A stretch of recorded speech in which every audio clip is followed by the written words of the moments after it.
इस कार्यक्रम के प्रायोजक हैं AK 401 सुरक्षा धान बीज लगाइए, BPH और ब्लास्ट से सुरक्षा पाइए। Shiats, educating generations. अन्नदाता, अन्नदाता, अन्नदाता, नीत तुम्हारा अन्नदाता, पग पग पर है संग तुम्हारे अन्नदाता, लहू किसानों का बन के पसीना सींचता है धरती का सीना, मेहनत का तेरी हक दिलवाने, नई तकनीक नई खोज बताने, पशुधन को गुणवान बनाना, पौध सुरक्षा को सिखलाना, खेती के सब गुर समझाने, भारत का सरताज बनाने, आठों पहर है संग तुम्हारे अन्नदाता, अन्नदाता। नमस्कार, मैं नूतन शेखावत आप सभी दर्शकों का अन्नदाता कार्यक्रम में स्वागत करती हूं। हर रोज की तरह कार्यक्रम में हम लेकर आते हैं खेतीबाड़ी से जुड़ी बहुत सारी लाभकारी जानकारियां। तो चलिए सबसे पहले देखते हैं क्या है विशेष आपके लिए आज के इस कार्यक्रम में। जैव उर्वरक पर जानकारी।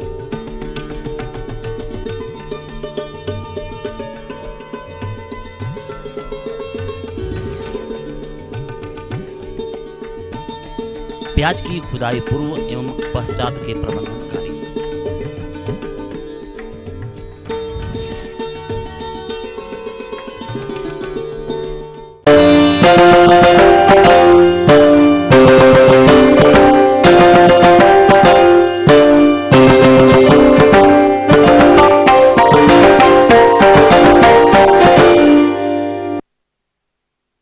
अपने प्रदेश के अधिकतर किसान भाई ये सोचते हैं कि खेती की उत्पादकता को बढ़ाना है तो रासायनिक खादों का प्रयोग करना जरूरी है, लेकिन वो ये नहीं जानते कि रासायनिक उर्वरक तो महंगे होते ही हैं, साथ ही इनके ज्यादा प्रयोग से मिट्टी की उर्वरा शक्ति घटती है, साथ ही पर्यावरण और मनुष्य के स्वास्थ्य पर भी बुरा प्रभाव पड़ता है। किसान भाइयों, आपकी इन्हीं समस्याओं को ध्यान में रखते हुए कृषि वैज्ञानिकों के अथक प्रयासों के द्वारा ऐसी उर्वरकों का निर्माण किया गया है जो मृदा, पर्यावरण और स्वास्थ्य को बिना प्रभावित किए फसलों की उत्पादकता में आशातीत वृद्धि करते हैं। वो है जैविक उर्वरक। अतः जैविक उर्वरक क्या है, इनका प्रयोग कैसे करना है, आइए जानते हैं इस कार्यक्रम की खास प्रस्तुति से।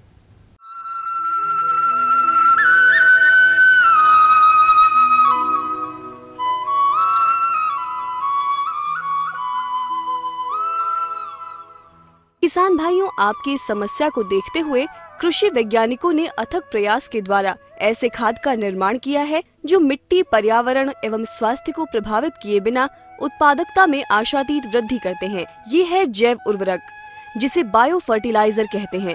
यदि हम भूमि परीक्षण प्रयोगशालाओं से आ रहे परिणामों पर नजर डालें तो हम पाएंगे कि भूमि में लगातार जीवांश पदार्थ की मात्रा घट रही है एवं असंतुलित उर्वरकों के प्रयोग से भूमि एवं जल की गुणवत्ता कम हो रही है। भारत जैसे विकासशील देश में फसलों हेतु नाइट्रोजन की बड़ी भारी मात्रा केवल रासायनिक उर्वरकों से पूरी की जा रही है। सबसे महत्वपूर्ण तथ्य ये है कि भूमि में प्रयोग किए जाने वाले नाइट्रोजन का केवल 40-50% ही फसल उपयोग करती है तथा शेष 50-60% बेकार चली जाती है तथा प्रयोग किए जाने वाले फास्फोरस की भी 1/3 मात्रा पौधे को प्राप्त हो पाती है। किसान भाइयों, इस समस्या के समाधान हेतु यदि मृदा के स्वास्थ्य एवं उर्वरा शक्ति को बनाए रखने के लिए जैव उर्वरकों का प्रयोग अति आवश्यक है।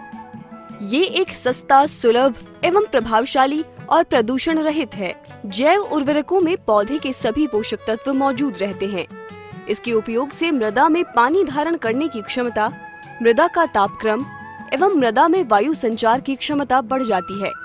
आइए अब जानते हैं कि कौन से जैव उर्वरक किस फसल के लिए उपयोगी हैं एवं कैसे उपयोग किया जाता है। राइजोबियम कल्चर, जिसका प्रयोग केवल दलहनी फसलों जैसे मूंग, उड़द, अरहर, चंवला, चना, मटर, मसूर आदि के लिए किया जाता है। इसके प्रयोग से 10 से 12 किलोग्राम रासायनिक नाइट्रोजन की बचत होती है एवं फसल में 20 से 35% तक की वृद्धि होती है। आइए एक नजर डालते हैं इसके प्रयोग विधि पर। किसान भाइयों, 3 पैकेट या 600 ग्राम राइजोबियम कल्चर से 10 से 12 किलोग्राम बीज उपचारित कर सकते हैं। 1 लीटर गर्म पानी में 150 ग्राम गुड़ घोलकर ठंडा करें तथा इसमें कल्चर पैकेट अच्छी तरह से मिलाएं। तैयार घोल को बीजों पर छिड़क कर हल्के से मिलाएं जब तक कि बीजों पर एक समान परत ना चढ़ जाए। उपचारित बीजों को साफ कागज या बोरी पर फैलाकर छाया में 10 से 15 मिनट तक सुखाते हैं, फिर उसकी बुवाई करते हैं। एज़ोटोबैक्टर, जो कि दलहनी फसलों को छोड़कर सभी फसलों के लिए उपयोग में लाई जाती है। एज़ोस्पाइरिलम, ये खाद धान, मोटे अनाज जैसे गेहूं, मक्का तथा गन्ने की फसल हेतु विशेष उपयोगी है। आइए एक नजर डालते हैं जैव उर्वरक एज़ोटोबैक्टर एवं एज़ोस्पाइरिलम से होने वाले लाभ के बारे में। इसके प्रयोग से 10 से 12% तक पैदावार में वृद्धि होती है तथा फलों एवं दानों का प्राकृतिक स्वाद बना रहता है। इसके अलावा 20 से 30 किलोग्राम नाइट्रोजन की बचत होती है। इसके प्रयोग से अंकुरण शीघ्र और स्वस्थ होता है तथा जड़ों का विकास अधिक एवं शीघ्र होता है। नील हरित शैवाल, ये नम मिट्टी तथा स्थिर पानी में स्वतंत्र रूप में रहते हैं। इसके प्रयोग से 30 किलोग्राम प्रति हेक्टेयर नाइट्रोजन की बचत होती है एवं धान के उत्पादन में 19 से 20% तक की वृद्धि होती है। आइए बात करते हैं इसके प्रयोग विधि पर। धान की रोपाई के 3-4 दिन बाद स्थिर पानी में 12.5 किलोग्राम प्रति हेक्टेयर की दर से सूखे जैव उर्वरक का प्रयोग करें। प्रयोग करने के पश्चात 4 से 5 दिन तक खेत में पानी लगातार भरा रहने दें। इसका प्रयोग कम से कम 3 वर्ष तक लगातार खेत में करें। ये ध्यान रखें कि धान में यदि खरपतवार नाशी का प्रयोग करते हैं तो शैवाल का प्रयोग 3-4 दिन बाद ही करें। पीएसबी कल्चर, इस खाद के प्रयोग से 20 से 30 किलोग्राम प्रति हेक्टेयर की दर से उपलब्ध फॉस्फेट की बचत की जा सकती है एवं फसल की पैदावार में 10 से 12% तक वृद्धि होती है। जड़ों का अच्छा विकास होता है एवं पौधा स्वस्थ बना रहता है। इनका प्रयोग राइजोबियम तथा एज़ोटोबैक्टर कल्चर की तरह ही कर सकते हैं। एलुजा फर्न, जो कि ठंडे मौसम में स्थिर पानी के ऊपर हरे रंग का तैरते हुए पाया जाता है। ये जलमग्न धान के खेतों में बुवाई के 1 सप्ताह बाद 10 क्विंटल प्रति हेक्टेयर की दर से उगाया जा सकता है, जो 2 किलोग्राम नाइट्रोजन प्रतिदिन की हरी खाद के रूप में भूमि में मिलाकर किया जा सकता है। इसके प्रयोग से धान में खरपतवार कम पनपते हैं तथा नाइट्रोजन के प्रयोग में 40 से 50 किलोग्राम तक बचत की जा सकती है। माइकोराइजा जैव उर्वरक है, जो कि अपनी जड़ों से पोषक तत्वों को अवशोषित कर पौधों को तुरंत उपलब्ध कराती है। इसके प्रयोग से नाइट्रोजन, फास्फोरस तथा पोटाश एवं कैल्शियम की उपलब्धता बढ़ती है। आइए अब जानते हैं जैव उर्वरकों का प्रयोग करते समय ध्यान रखने योग्य बातों को। उसमें सर्वप्रथम जैव उर्वरक उपयोग से पूर्व धूप व गर्मी से दूर दूर सूखे एवं ठंडे स्थान पर रखें। जैव उर्वरक से उपचारित बीजों को किसी भी रसायन या रासायनिक खाद के साथ नहीं मिलाना चाहिए। फसलों के अनुसार ही जीवाणु खाद का प्रयोग करना चाहिए। यदि बीजों को कीटनाशी व फफूंदनाशी दवा से उपचारित करना हो तो पहले बीज को कीटनाशी फिर फफूंदनाशी दवा से उपचारित करने के बाद अंत में जैव उर्वरक से उपचारित करना चाहिए।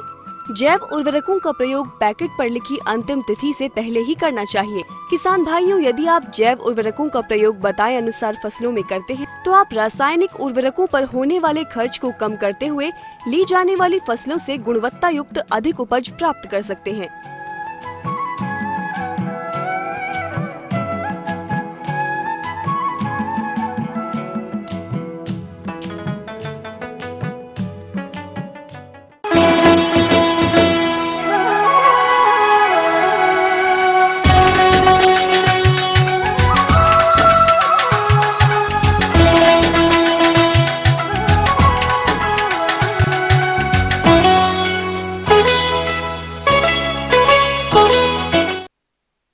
तो राज्य के जिन किसान भाइयों ने प्याज की फसल लगा रखी है वो किसान इसकी खुदाई कर रहे हैं, लेकिन बहुत से किसान जानकारी के अभाव में वैज्ञानिक तकनीक से प्याज की खुदाई और भंडारण नहीं कर पाते हैं।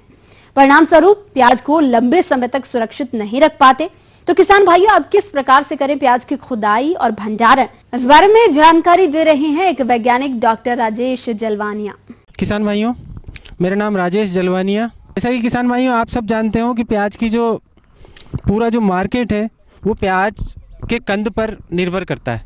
यदि हम इसको निकालते ही बेचेंगे तो बाज़ार में उस समय सप्लाई ज़्यादा होती है, जिससे कि हमको रेट कम मिलती है। पर हमारे किसान भाइयों की दुविधा ये है कि अगर वो उसको संग्रहित करते हैं तो वो प्याज अंकुरित हो जाते हैं और उसमें काली फफूंद लग जाती है और वो प्याज सड़ जाते हैं। तो किसान भाइयों, इसके लिए जो ज़रूरी चीज़ है वो ये है कि जैसा कि आप इस फसल में देख रहे हो कि पत्तियाँ सूखना चालू हो चुकी है। इस अवस्था में हमें इसकी सिंचाई रोक देनी चाहिए। सिंचाई रोकने के तकरीबन 12 से 15 दिन बाद जब आप देखेंगे कि इसकी पत्तियां आधे से ज़्यादा इसकी पत्तियां सूख जाएगी, उस समय हम इसकी एक बहुत ही लाइट, बहुत ही हल्की सिंचाई करेंगे। जैसे हमको कल खुदाई करनी है तो आज हम इसकी बहुत हल्की सिंचाई करेंगे। हल्की सिंचाई करके और कुदाली की सहायता से इन कंदों को हम खोदेंगे। खोदने के उपरांत क्या करेंगे, हम 2 से 3 दिन तक कंदों को इसी खेत में इस प्रकार रखेंगे कि जो आगे की लाइन के कंद हैं निकले हुए, वो कंद दूसरे कंदों की पत्तियों से ढक जाए। जैसे एक लाइन हम कंदों की बनाएंगे तो कंदों के ऊपर फिर दूसरे कंद इस प्रकार लगाएंगे कि उनकी पत्तियों से वो कंद ढक जाए, जिससे कि डायरेक्ट जो धूप है वो कंदों पर नहीं पड़े और उसमें सड़न पैदा नहीं हो। इस कार्य से ये लाभ होता है कि हमारे कंद अच्छी प्रकार नमी कम हो जाती है और कंद अच्छी तरह सूख जाते हैं। 3 दिन तक हम खेतों में इस प्रकार इसको सुखाते हैं। सुखाने के बाद हम इसकी जो गर्दन है वो गर्दन 2 से 3 सेंटीमीटर दूर से हम इस गर्दन को काटते हैं। काटने के उपरांत हम इसको तकरीबन 15 दिन तक हम इसको छाया में सूखने देते हैं। ऐसी जगह जहां क्रॉस वेंटिलेशन हो, मतलब एक तरफ की हवा दूसरी तरफ से आर पार हो जाए। क्रॉस वेंटिलेशन में इसको सुखाने के उपरांत हम इस प्याज को भंडारित करते हैं। तो किसान भाइयों, भंडारण के लिए कतई ज़रूरी है कि भंडारण के लिए हमारे देश में कई तरीके की संरचनाएं बनाई जाती है, जिसमें NHRDF नासिक और राजेंद्र नगर का जो प्याज एवं लहसुन अनुसंधान केंद्र और हमारे दुर्गापुरा में जो रारी है, राजस्थान एग्रीकल्चर रिसर्च इंस्टीट्यूट, उसमें प्याज अनुसंधान परियोजना में बनाए जाने वाले बहुत तरीके के जो स्ट्रक्चर बनाए जाते हैं। पर उसमें बेसिकली मुख्य ध्यान ये रखा जाता है कि जो भी स्ट्रक्चर बनाए जाते हैं प्याज भंडारण के, जो भंडार गृह बनाए जाते हैं, वो किसान अपनी सुविधा के अनुसार, उसके पास कितना प्याज है उसके अनुसार वो भंडार गृह बनाए। भंडार गृह बनाने के लिए क्या है कि घर के पास ऐसी जगह जहाँ हवा का आवागमन अच्छा हो, सुचारू रूप से हो। उसके लिए हम क्या करते हैं कि जो ये लकड़ी की खपच्चियाँ या बांस की खपच्चियाँ, उसकी हम दीवारें बनाते हैं ताकि उसके अंदर छिद्र रहे, एक खपच्ची से दूसरी खपच्ची के बीच में स्थान रहे। और ज़मीन से कम 1 से 1.5 फीट ऊंचा हम एक प्लेटफॉर्म बनाते हैं। वो प्लेटफॉर्म की जो फर्श होती है वो भी हम खपच्चियों की सहायता से उसमें बनाते हैं। और उसकी जो छत है वो छत हम छप्पर की बनाते हैं। छप्पर की बनाने के ऊपर उसके ऊपर जूट कर डालते हैं ताकि बारिश वगैरह आए तो उसका पानी बह जाए। तो इस प्रकार की संरचना बना के हम उसके अंदर प्याज को भंडारित करते हैं। भंडारण में जो ध्यान रखने वाली बात है कि हमें भंडारण मध्यम साइज के प्याजों का ही करना चाहिए, क्योंकि मध्यम साइज के जो प्याज होते हैं वो लंबे समय तक भंडारण में सुरक्षित रहते हैं। जैसा कि आप जानते हैं किसान भाइयों कि प्याज निकालने का जो समय अप्रैल मई है, उस समय हम अगर प्याज बेचते हैं तो हमारे प्याज थोक रेट में 3 रुपये, 2 रुपये, 4 रुपये किलो ही जाते हैं। जैसे जैसे हम आगे बढ़ते हैं बारिश के बाद तो ये प्याज 10, 12, 15, 20, 25, 30, कई बार तो 40-50 रुपये किलो तक ये प्याज पहुंच जाते हैं। इसमें सब इसी बात का पैसा है कि हमारा प्याज किस हद तक सूखा हुआ है, उसकी गर्दन पतली से पतली हो। इसमें एक जो विशेष रूप से बात ध्यान देने की किसान भाइयों वो ये है कि प्याज हमारे देश में 3 रंग के प्याज मिलते हैं, सफ़ेद, लाल और पीले से हल्के लाल। तो जो भंडारण क्षमता, सबसे बढ़िया भंडारण क्षमता होती है वो होती है पीले प्याज की। पीले से लाल जो हल्के लाल प्याज होते हैं उसकी होती है। उसके लिए एक बहुत अच्छी किस्म है जिसका नाम है एग्री फाउंड लाइट रेड। तो इस प्रकार हम ये जो भंडारण का गृह बना के हम इसका भंडार करके और हम प्याज को उस समय बेच सकते हैं जब प्याज की हमको अच्छी रेट प्राप्त हो। तो ये थी कुछ उपयोगी जानकारी। अब लेते हैं एक छोटा सा ब्रेक, जल्द लौटेंगे और कार्यक्रम में आगे भी हैं महत्वपूर्ण जानकारियां, तो बने रहिए हमारे साथ। आम के बाग में फल मक्खी कीट का प्रबंधन।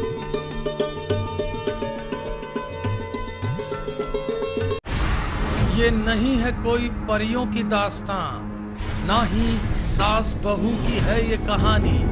ये दास्तां है सच्ची वारदातों की, दिल दहला देने वाले अपराधों की। करेंगे हम पर्दाफाश ऐसे वाकयात का, दास्ताने जुर्म।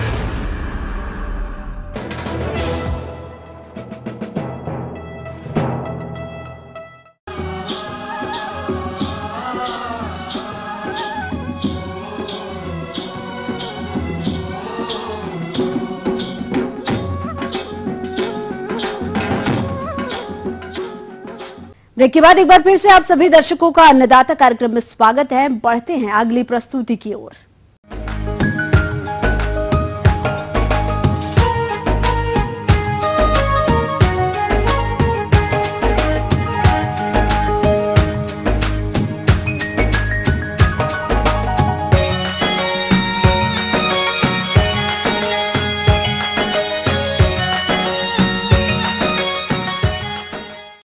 किसान भाइयों, आम के बागों में फल इस समय बड़े आकार के हो गए हैं। चूंकि इस अवस्था पर एक हानिकारक कीट फल मक्खी का प्रकोप होता है जो लगभग 40% आम के फलों को क्षति पहुंचाता है।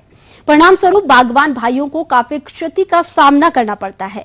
इसलिए इस कीट से बचाव हेतु अभी से बागवान भाइयों को सचेत होने की जरूरत है। और इस कीट को नियंत्रण करने के लिए कौन कौन से उपाय को अपनाना होगा, इस विषय में जानकारी के लिए हमारे बीच उपस्थित हैं राजेंद्र कृषि विश्वविद्यालय पूसा समस्तीपुर के डॉक्टर नागेंद्र कुमार। मैं आज बताऊंगा किसान भाइयों को, जैसा कि वो जान रहे हैं कि अभी का ये जो समय है वो आम का सीज़न चल रहा है और जो व्यावसायिक रूप में आम का खेती कर रहे हैं उनके लिए मैं एक बहुत महत्वपूर्ण कीट के बारे में बता रहा हूँ, जिसकी समेकित कीट प्रबंधन करके उनको लाभ हो सकता है। जो एक कीट है उसका नाम है फल मक्खी। फल मक्खी के बारे में बताऊंगा, क्योंकि हम जानते हैं कि अगर फल मक्खी का ज़्यादा प्रकोप हुआ तो इससे काफ़ी क्षति पहुंचती है और इसके चलते हो सकता है किसान भाइयों का जो आम का जितना फ़ायदा मिलना चाहिए उतना लाभ नहीं मिल पाएगा। सबसे पहले कि इस आम के मक्खी को पहचानेंगे कैसे, तो किसान भाइयों यह जो मक्खी होती है लाल भूरे रंग की एवं जो घरेलू मक्खी होती है जो हमारे घर में पाए जाते हैं उनसे थोड़ी सी बड़ी होती है और इनके सिर पर काले तथा सफ़ेद धब्बे पाए जाते हैं। जो फल मक्खी है, जो मादा है, नर चाहे मादा है, इनके सिर पर काले तथा सफ़ेद धब्बे पाए जाते हैं। दूसरा है जो मादा मक्खी है, उनके वक्ष पर हरापन लिए हुए पीले रंग की लंबी मुड़ी हुई धारियाँ होती है। तो आप अगर इस तरह का लक्षण देखें कि वक्ष पे हरापन लिए हुए टेढ़ी मेढ़ी लंबी धारियाँ हैं तो आप समझ जाएंगे कि ये मादा मक्खी है। इसके अलावा ये जो मादा मक्खी होती है वो लगभग आकार में 6 से 7 मिलीमीटर लंबा होती है और जो नर होते हैं अपेक्षाकृत मादा से छोटे होते हैं।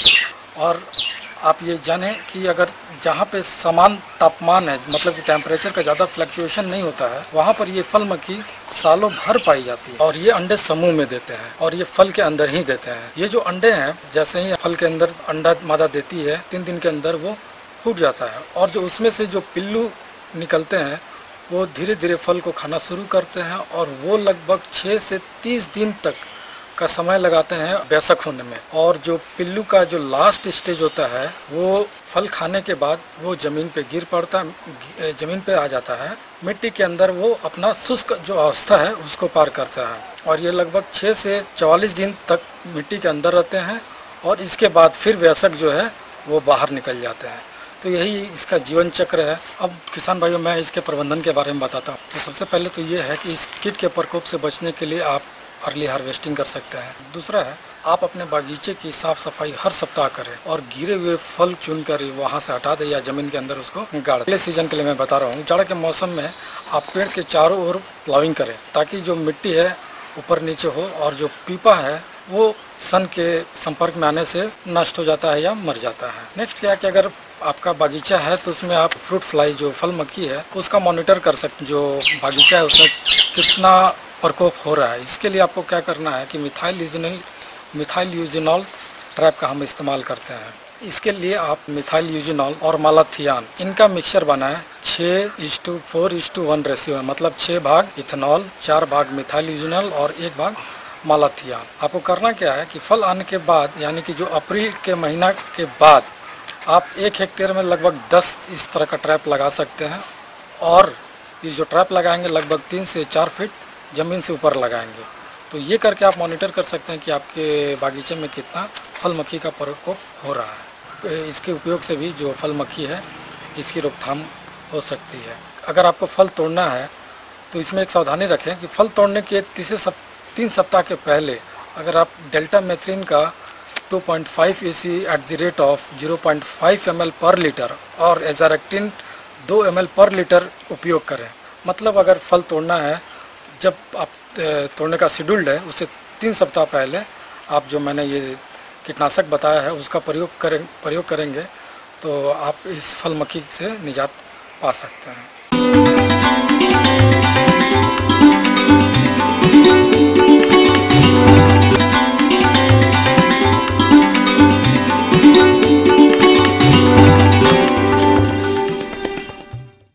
वहीं अन्नदाता हेल्पलाइन निशुल्क फोन संपर्क सेवा के माध्यम से आपके द्वारा पूछे गए प्रश्नों में से 1 या 2 महत्वपूर्ण प्रश्नों को हम अपने कार्यक्रम में शामिल करते हैं।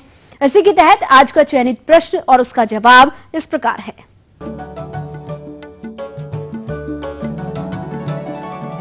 जिला मुंगेर के कृषक सर्वेश कुमार, आप अन्नदाता निशुल्क फोन संपर्क सेवा के माध्यम से कद्दू वर्गीय सब्जियों में लगने वाले कीट एवं रोगों के नियंत्रण के बारे में जानकारी चाहते हैं। तो सर्वेश कुमार जी, आपकी जानकारी हेतु प्रस्तुत है कार्यक्रम का यह अंश।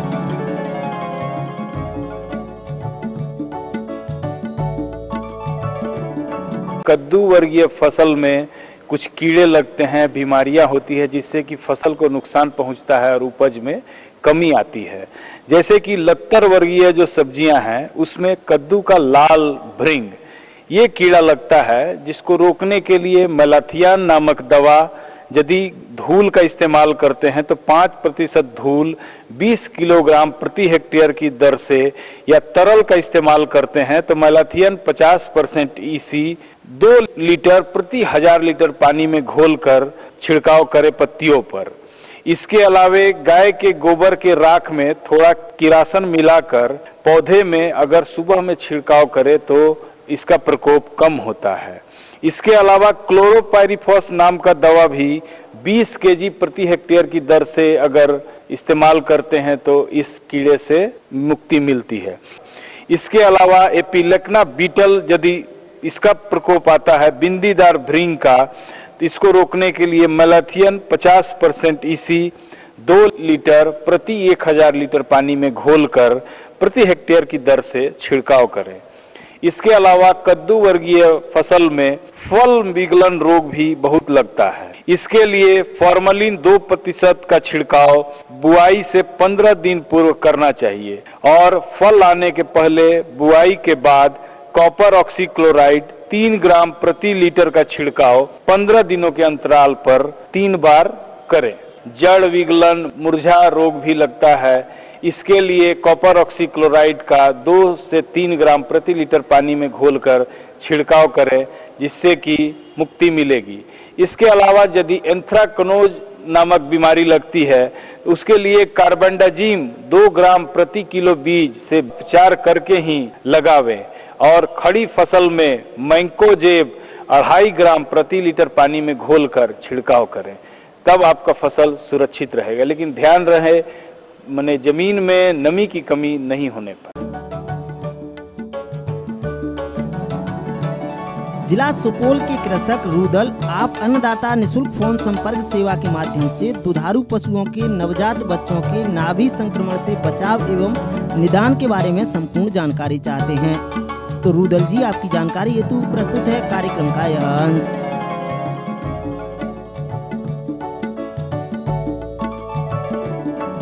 गाय के बच्चे के नाभि में कभी कभी कुछ इन्फेक्शन हो जाता है, जिसको हम लोग साइंस के भाषा में, साइंटिफिक भाषा में, मेडिकल साइंस में नेवल हील कहते हैं। ये बीमारी खास करके नवजात बच्चों में होती है, जिसकी उम्र 1 सप्ताह और 10 दिन के अंदर की होती है। बड़े जानवरों में कम होता है, जो बच्चे 2 सप्ताह 1 सप्ताह के भीतर के हैं उसमें होने की संभावना ज़्यादा रहता है। कभी कभी क्या होता है कि संक्रमण इसी अम्बिलिकल कॉर्ड से उसके नाभि में चला जाता है। जब नाभि में चला जाता है तो वहाँ पे संक्रमण होता है। शुरुआत में वहाँ पे सूजन होता है। जब आप सूजन को छुएंगे तो उसको दर्द महसूस होगा, आपको गर्म लगेगा। कुछ दिन के बाद क्या होता है, सूजन में पस बन जाता है, जिससे हम लोग अब्सेस कहते हैं। अब्सेस का इलाज नहीं करेंगे तो कुछ दिन के बाद ये बर्स्ट कर जाता है, यानी फट जाता है, उससे पस बाहर आने लगता है। कि बचाव के कुछ उपाय बताते हैं जो आप लोग आसानी से अपने घर पे कर सकते हैं। जब गाय भैंस बच्चे देने वाले हो तो उसको साफ जगह में बांधिए, ताकि जो बच्चे दे वो साफ जगह में दें, और बछड़िया को साफ जगह में बांधिए ताकि इन्फेक्शन ना हो। जो उसका अम्बिलिकल कॉर्ड है उसको आप साफ ब्लेड से, नया ब्लेड से काटिए और उसमें एंटीसेप्टिक दिन में 2 बार 3 बार लगाते रहिए ताकि उनमें इन्फेक्शन ना हो। इस तरह से आप बचाव कर सकते हैं। जितना जल्दी संभव हो उतना जल्दी आप पशु चिकित्सक के सहायता से इलाज करवाइए। इसका इलाज भी शुरुआत में बहुत सस्ता और आसान है। डॉक्टर के सलाह से एंटीबायोटिक का प्रयोग कीजिए, एंटीपायरेटिक का प्रयोग कीजिए। और अब्सेस बन गया, जो पशु चिकित्सक हैं उससे इलाज करवाइए। उसमें इंसिजन लगा के पस निकाल देगा और उसका रेगुलर ड्रेसिंग कराते रहेंगे तो इन्फेक्शन खत्म हो जाएगा। अगर आप लेट करेंगे तो कभी कभी क्या होता है कि यही अब्सेस जो पेट का जो मसल रहता है उसको कमजोर कर देता है, जिससे फिर हर्निया होने की संभावना रहता है। जब एक बार हर्निया हो जाएगा तो फिर आपको ऑपरेशन कराना पड़ेगा। समझ लीजिए ऑपरेशन में कितना, आदमी में हर्निया हो जाता है तो कितना खर्च होता है। उसी तरह से बच्चे में भी हर्निया हो जाएगा तो आपको बहुत पैसे खर्च करना पड़ेगा, बहुत ज्यादा बाद में प्रिकॉशन लेना पड़ेगा। इसलिए अच्छा है कि शुरुआत में इसका आप बचाव का उपाय कीजिए। जो आसान तरीका है इसको, इस बीमारी से बचाने का, वो तरीका अपना के आप बच्चे बछड़ियों को इस बीमारी से बचा सकते हैं।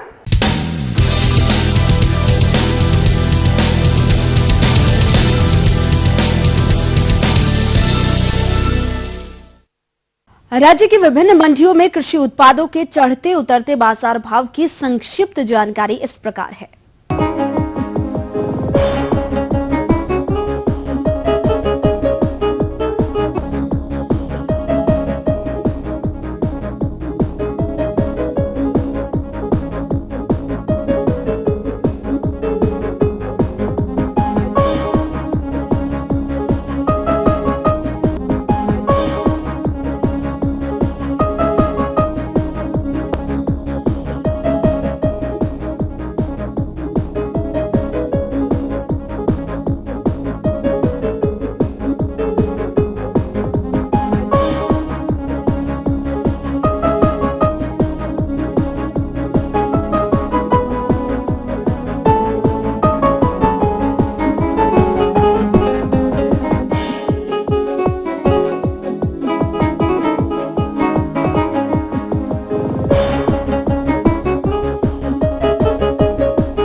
तो चलिए अब आइए आपको दिखाते हैं कल दिखाए जाने वाले कार्यक्रम की मुख्य झलकियां। लीची के बाग में कीट नियंत्रण पर जानकारी।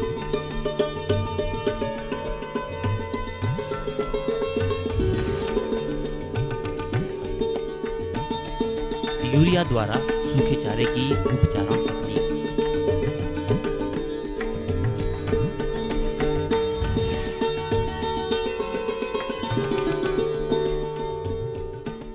तो हम ये उम्मीद करते हैं कि आज का ये कार्यक्रम आप सभी दर्शकों के लिए उपयोगी रहा होगा। किसान भाइयों, अन्नदाता आपकी सेवा के लिए संकल्परत है। कृषि संबंधित समस्या और सुझावों के लिए आप हमें इस पते पर संपर्क कर सकते हैं। प्रोड्यूसर अन्नदाता ITV Bihar Jharkhand, Ramoji film city Hyderabad 501512। साथ ही आप हमें ईमेल भी कर सकते हैं। हमारी ईमेल ID है annadatabihar@etv.co.in।